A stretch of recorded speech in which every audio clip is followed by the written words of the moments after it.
Et comme chaque jour, on démarre cette émission avec la session de rattrapage de Jean-Luc Lemoine. Et aujourd'hui, Jean-Luc, nous recevons deux piliers de scène de ménage, Khaled Amara et Frédéric Bourali, alias José. Ah oui, José. Pardon de vous reprendre, Thomas, mais vous auriez dû dire Frédéric Bourali, alias José, alias Nostradamus. Parce que s'il y en a bien un qui voit l'avenir, c'est Frédéric. Ah ouais, écoutez ce qu'il avait dit après la toute première session d'enregistrement de scène de ménage. Moi, j'ai dit à Valérie, on s'était bien marré à le tourner. J'avais dit, écoute, c'est super, on s'est bien amusé, mais on va exploser en vol. Jamais ça marchera. Le mec a pas du flair quand même, hein? Ah ouais, très fort, très fort. Est-ce que vous sentez, Fred, aussi que Culture Média, ça va pas marcher? Parce que là, ça commence aussi à nous intéresser. Toutes vos prédictions nous intéressent. Hein. Bon, et puis alors Jean-Luc, pour votre session de rattrapage, vous avez regardé Les Apprentis Aventuriers sur W9. Oui, Thomas, parce qu'avant d'être aventurier professionnel, il faut passer son CAP d'apprenti aventurier, j'imagine. Bon, nous les Parisiens, on l'a d'office, parce qu'entre les rats et l'insécurité, vivre à Paris, c'est l'équivalent de vivre dans le Mordor. Mais je vous résume le concept via la voix off de l'émission. 10 équipes de valeureux apprentis aventuriers se lancent le défi le plus difficile de leur vie. Ouvrir un Becherel. Non, je plaisante. À l'impossible, nul n'est tenu. Voici la suite. Survivre 20 jours sur une plage avec rien. Alors, faut que je traduise un petit peu quand même.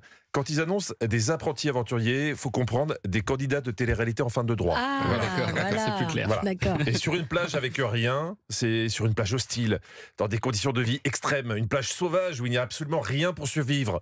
Enfin, à part un truc. Plus vous serez riche en perles, plus vous pourrez vivre confortablement grâce à l'épicerie de la plage.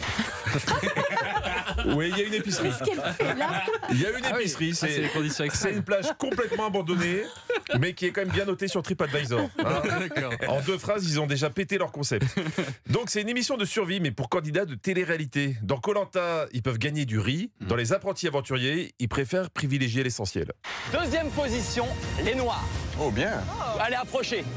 Venez prendre votre shampoing. Eh ben oui, c'est quoi ça, oui. Bah, ça sert à quoi de manger si t'as pas les cheveux propres? Non mais allô, hein. Bon, il y en a quand même que la nourriture travaille.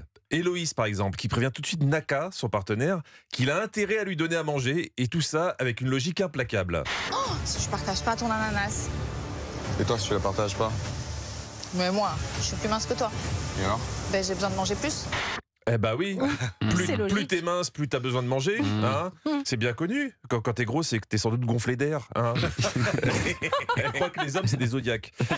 Mais bon, les objectifs de chacun sont assez différents, comme pour Marjolaine.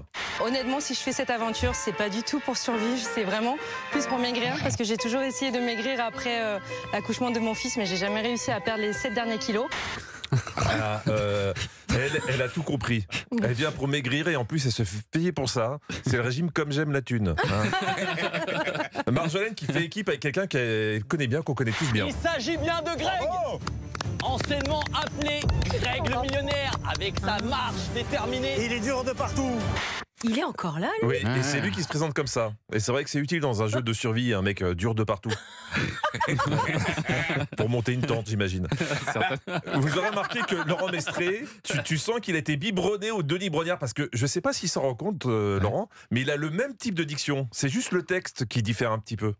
Giovanni, tu feras équipe avec Cassandra, ton ex, je vous le rappelle. Ton ex, je vous le rappelle. C'est Koh-Lanta Wish.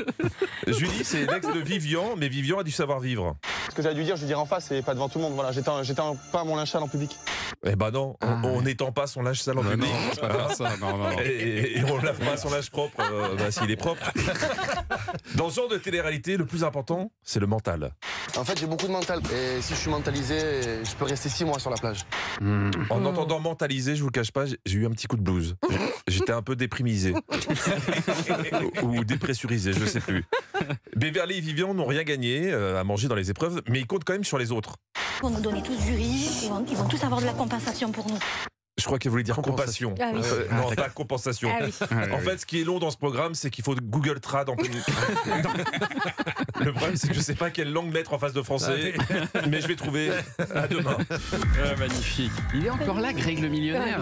Ouais, toujours dur. Mais du coup, il doit être moins millionnaire, j'imagine, pour participer Il l'a à ce genre jamais de été, programme. de toute façon. Ah, d'accord. Merci Jean-Luc Lemoine. Et on vous retrouve demain. Et d'ici là, en replay sur europe1.fr. Restez avec nous dans un instant sur Europe 1. Nous allons parler du prime de scène de ménage.